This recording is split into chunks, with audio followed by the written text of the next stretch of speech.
तो supreme court में जाएगा। अगर लेकिन सुप्रीम कोर्ट की जजमेंट के अगेंस्ट कोई अपील नहीं है, अगर सुप्रीम कोर्ट ने जो बोल दिया that is final, that becomes the law of the land. Society या कोई ऑफिस है या कोई भी छोटा ऑर्गेनाइजेशन है, बड़ा ऑर्गेनाइजेशन है, वहां पे अगर किसी को हमें एक ऑर्डरली फैशन में पूरे सिस्टम को चलाना है तो उसके लिए हमें गवर्नेंस की जरूरत पड़ेगी। तो गवर्नेंस मोटा मोटी ये है, एक तरह का क्या है जो प्रोसेस है। ये जो है गवर्नमेंट पे हम आते हैं तो गवर्नमेंट जो है एक सिस्टम है, सिस्टम के अंदर में इंडिविजुअल सिस्टम अपने आप में वर्क नहीं करता है। कोई भी एक सिस्टम जो है, सिस्टम क्या होता है, सिस्टम जो होता है बहुत सारे सब पार्ट्स रहते हैं, उसके अंदर सारे पार्ट्स मिलकर अलग अलग कोऑर्डिनेटेड मैनर में काम करते हैं। जब ऑर्गन्स ऑफ द गवर्नमेंट की बात करते हैं तो उसके अंदर में सबसे पहले लेजिस्लेचर आता है, एग्जीक्यूटिव आता है और जुडिशियरी आता है। अब हम इनका मतलब पहले समझेंगे क्या है। लेजिस्लेचर का क्या मतलब होता है? तो लेजिस्लेचर का मतलब होता है वो ऑर्गन ऑफ द गवर्नमेंट जो रूल्स बनाता है या फिर लॉ बनाता है। तो कंट्री का जो लॉ मेकिंग बॉडी है, जो गवर्नमेंट का जो लॉ मेकिंग बॉडी है, जो पार्लियामेंट में बैठा है या लोकसभा, राज्यसभा और विधानसभा, विधान परिषद में स्टेट लेवल पे बैठे हैं, उनको हम बोलते हैं लेजिस्लेचर का पार्ट होता है। तो ये लॉ मेकिंग का काम करता है, ये लॉ मेकिंग का काम करता है लेजिस्लेचर। इसके बाद लॉ बना दिया, अब जो लॉ बनाता है वही इंप्लीमेंट नहीं करता है उसको। उसके लिए है यहाँ पे हम एक अलग ऑर्गन है, उसको हम बोलते हैं एग्जीक्यूटिव। एग्जीक्यूटिव का मतलब है जो एग्जीक्यूट करते हैं। क्या एग्जीक्यूट करते हैं? ये जो लॉज है या रूल्स है, ये एग्जीक्यूटिव का काम है कि implements the laws. Implementing organ है, इंप्लीमेंट्स द लॉज। वो इंप्लीमेंट करने का काम हो गया एग्जीक्यूटिव का। एग्जीक्यूटिव जो है इंप्लीमेंट करेगा लॉ को। अगर लॉ वायलेट हुआ है या जो लॉ मेकिंग बॉडी है, लेजिस्लेचर ने कुछ गलत लॉ बना दिया है, तो वो सुप्रीम कोर्ट या हाई कोर्ट जो है उस लॉ को ही निरस्त कर सकता है या उसको स्ट्रक डाउन कर सकता है। तो सेपरेशन ऑफ पावर्स क्यों रिक्वायर्ड है? क्यों रिक्वायर्ड है? For checks and balances, checks and balances के लिए। चेक्स एंड बैलेंसेस बनाया गया कि कोई भी एक जो है, कोई भी एक जो ऑर्गन है गवर्नमेंट का, वो अपने आप में मोनोपोली नहीं हो जाए, या कोई भी एक जो ऑर्गन है वो अपने आप में डिक्टेटर की तरह काम नहीं कर सके। इसीलिए सेपरेशन ऑफ पावर बहुत ज्यादा जरूरी है हमारे डेमोक्रेसी में होता है। ये हो गया लेजिस्लेटिव ऑर्गन। लेजिस्लेटिव ऑर्गन के अंदर में सेंट्रल लेवल पे पार्लियामेंट हो गया, जहाँ पे लोकसभा, राज्यसभा हो गए, स्टेट लेवल पे विधान सभा और विधान परिषद हो गए। अभी एग्जीक्यूटिव के बारे में जब बात करते हैं तो एग्जीक्यूटिव क्या है?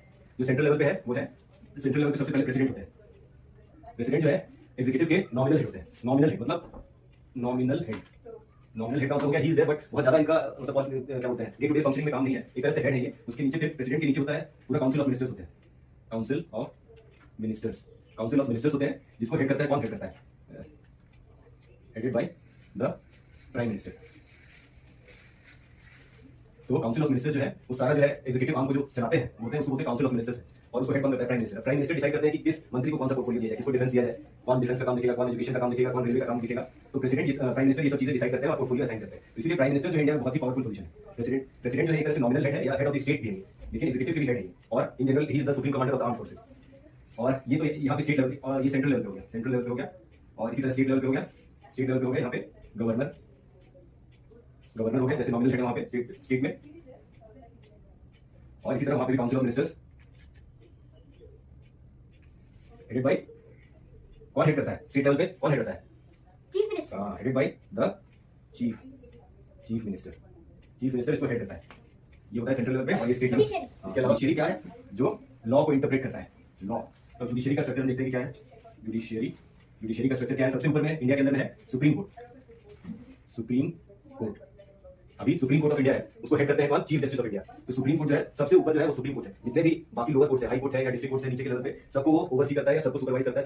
सब सुप्रीम कोर्ट के जुरिस्डिक्शन के अंदर में आ जाते हैं। ये सुप्रीम कोर्ट है ऑल ओवर इंडिया के लिए, all over India, all over India में इसका जुरिस्डिक्शन है। फिर आता है high court. High court, high court जो है वो स्टेट लेवल पे होते हैं। स्टेट लेवल पे अब एक स्टेट आ जाते हैं सेशन क्या होते हैं? डिस्ट्रिक्ट कोर्ट्स, डिस्ट्रिक्ट या फिर सेशन कोर्ट्स।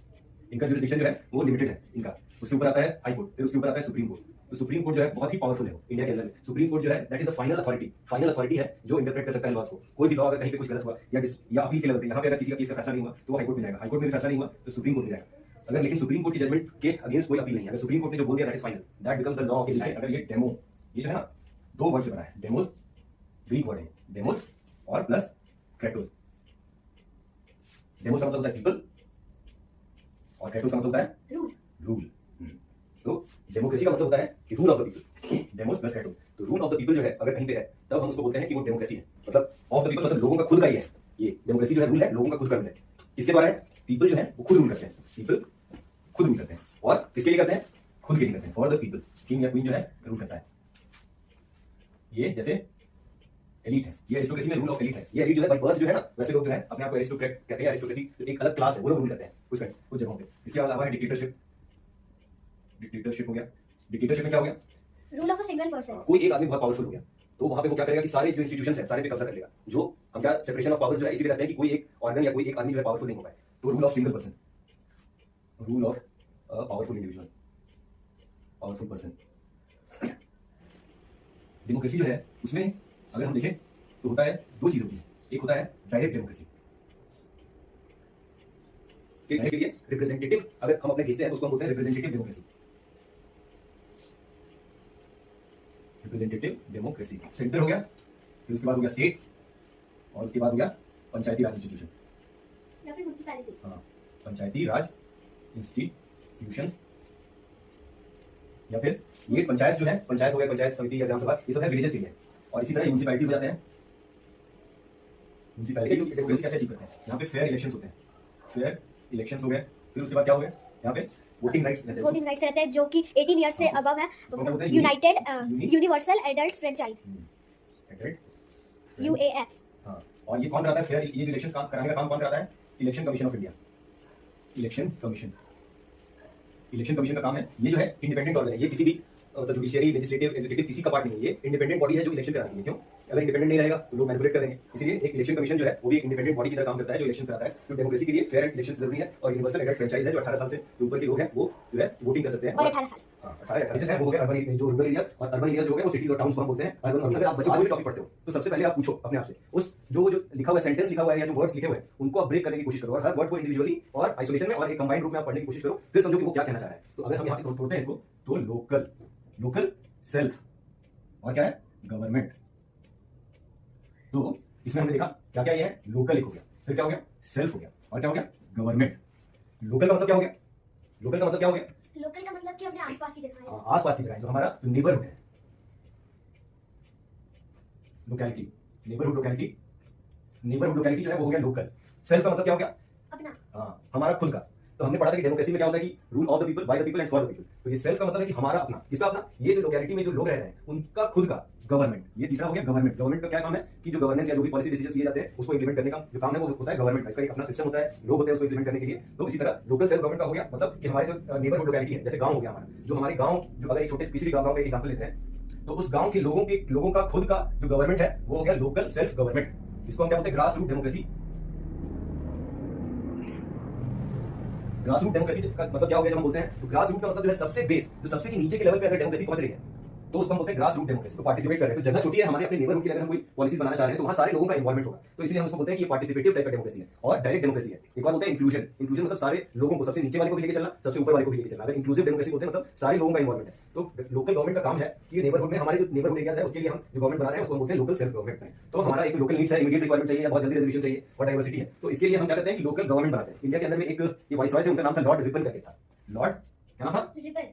RIPON। तो ये कौन थे पता है? इनको कहा जाता है, इन्होंने काफी काम किया था ये लोकल सेल्फ गवर्नमेंट, तो इनको बोलते हैं father of local self government in India. तो आर्टिकल 40 जो है ये डायरेक्टिव प्रिंसिपल्स का पार्ट है, मतलब वो बाद में ये सब आप हायर क्लासेस में पढ़ेंगे, लेकिन मोटा मोटी ये समझ लीजिए कि आर्टिकल 40 जो है इसके अंदर में लिखा हुआ था कि government will take efforts to strengthen the PRIs। इस तरह का मतलब एग्जैक्ट वर्डिंग कुछ अलग हो सकता है, लेकिन ये जो था मोटा मोटी आर्टिकल 40 के अंदर में लिखा हुआ था कि गवर्नमेंट जो है वो पंचायती राज इंस्टीट्यूशंस को बनाने में या उनको एनहांस करने में, इंप्लीमेंट करने में गवर्नमेंट जो है अपना प्रोएक्टिव मेजर लेगी। देखिए 73rd अमेंडमेंट बनाया गवर्नमेंट ने, ये कॉन्स्टिट्यूशनल अमेंडमेंट लाया और ये पास हो गया। तो इसके कारण क्या हुआ जो है, ये इसके कारण जो है लोकल सेल्फ गवर्नमेंट जो है इसको 3 टियर सिस्टम का ये पंचायती राज इंस्टीट्यूशन बनाया गया, 3 टियर सिस्टम बनाया गया। उसके बाद क्या हुआ? 3 टियर सिस्टम लाने के बाद क्या हुआ? ये जो है 73rd अमेंडमेंट के बाद जब वो कॉन्स्टिट्यूशन में आ गया तो हर एक स्टेट गवर्नमेंट के लिए मैंडेटरी हो गया कि आप जो है सिमिलर लाइंस पे अपने यहाँ जो अपने स्टेट में पंचायती राज इंस्टीट्यूशन सेटअप कीजिए। वेल जो है ये जो मूव करता है नीचे के लेवल पे, विलेज लेवल पे होता है विलेज पंचायत, ब्लॉक लेवल पे होता है पंचायत समितिज होता है, उसका स्पेलिंग देख लेना, समितिज। ये जो है ब्लॉक लेवल पे या ब्लॉक पंचायत भी बोलते हैं, ब्लॉक पंचायत होता है। फिर उसके बाद डिस्ट्रिक्ट लेवल पे होता है डिस्ट्रिक्ट पंचायत या फिर जिला परिषद। डिस्ट्रिक्ट पंचायत या जिला परिषद। और ये मिलकर फाइनल जो एग्जीक्यूट करने वाला काम है, ये पंच और सरपंच मिलकर सारे पॉलिसीज को इंप्लीमेंट करते हैं। जो ग्राम सभा बोल रही है या ऊपर से जो स्टेट गवर्नमेंट या नेशनल गवर्नमेंट की तरफ से जो आ रहा है वो सारा काम जो है इंप्लीमेंट करने का काम जो है वो विलेज पंचायत। अभी हम राइट साइड वाला पढ़ने वाले हैं कि urban local bodies in the urban areas. तो अर्बन एरियाज में जो है एक्चुअली में ये जो है 3 पार्ट में, मतलब 3 तरह के अर्बन लोकल बॉडीज होते हैं। सबसे पहले होता है म्युनिसिपल कॉर्पोरेशंस। म्युनिसिपल कॉर्पोरेशन जो है ये ऐसे जो ये शहरों के लिए है जो काफी बड़े शहर है, जैसे मेट्रोपॉलिटन है, दिल्ली है, मुंबई है, बैंगलोर है, ऐसे शहरों को म्युनिसिपल कॉर्पोरेशन होते हैं जहां पॉपुलेशन अराउंड 10 लाख या 10 लाख से ऊपर है। तो ऐसे बड़े शहरों में म्युनिसिपल कॉर्पोरेशन होते हैं जो डायरेक्टली स्टेट गवर्नमेंट कंट्रोल करते हैं। उसके नीचे आते हैं छोटे शहरों के लिए जो है म्युनिसिपल काउंसिल होते हैं। जहाँ पॉपुलेशन 1 लाख से लगभग 10 लाख के बीच में होता है वो म्युनिसिपल काउंसिल हो गया। उसके नीचे में आते हैं नगर पंचायत। नगर पंचायत ऐसे हैं जो ट्रांजिशन एरिया में, जो शहर से गांव बनने के अभी प्रोसेस में, जहाँ पॉपुलेशन जो है लगभग 1 लाख या उससे नीचे है, तो ये हमें जैसे डिवाइड करते हैं उस शहर को भी, ये मान लेते हैं पूरा, ये पूरा जो शहर है, ये पूरा शहर है, इसको हम क्या करते हैं वार्ड्स में डिवाइड कर देते हैं। ये वार्ड हो गया, वार्ड 1, वार्ड 2, वार्ड 3, वार्ड 4। तो वार्ड्स जो है वो लोगों से बनते हैं। वार्ड्स कुछ नहीं है, उस शहर को अलग अलग एरिया जो है, अलग अलग एरिया को एक डिमार्केशन कर दिया गया है और वार्ड्स में डिवाइड कर दिया गया है। हर एक वार्ड का एक रिप्रेजेंटेटिव होता है जो उस एरिया को, उस वार्ड एरिया को रिप्रेजेंट करता है, और इस रिप्रेजेंटेटिव को हम क्या बोलते हैं, काउंसिलर्स बोलते हैं। इसको काउंसिलर्स बोलते हैं या कॉर्पोरेटर्स बोलते हैं, कॉर्पोरेटर्स या पार्षद भी बोलते हैं हिंदी में, पार्षद। ये काउंसिल मेंबर्स है, ये मिलके मेयर चुनते हैं, मेयर, ये मेयर चुनते हैं। ये मेयर जो होता है ये एक तरह से नॉमिनल हेड होता है, बहुत ज्यादा एग्जीक्यूटिव पावर नहीं होता है। म्युनिसिपल कॉर्पोरेशन के अंदर में मेयर रहते हैं, लेकिन जो म्युनिसिपैलिटीज है, जो छोटे मतलब शहरों के लिए, वहां पे हम उनको चेयरमैन बोलते हैं, चेयरमैन या प्रेसिडेंट बोलते हैं। मेयर हो गए किसके लिए, ये म्युनिसिपल कॉर्पोरेशन के लिए, म्युनिसिपल कॉर्पोरेशन में हो गए मेयर, और ये चेयरमैन या जो प्रेसिडेंट हो गए ये हो गए म्युनिसिपैलिटीज में। तो उसके जो ये जो कमिटी मेंबर्स हैं वो अपना डिसीजन लेते हैं और वहां पे डिसाइड करते हैं कि क्या करना है और उसको इंप्लीमेंट करने के लिए देते हैं। तो काउंसिल हमने देख लिया, headed by mayor, headed by mayor या प्रेसिडेंट।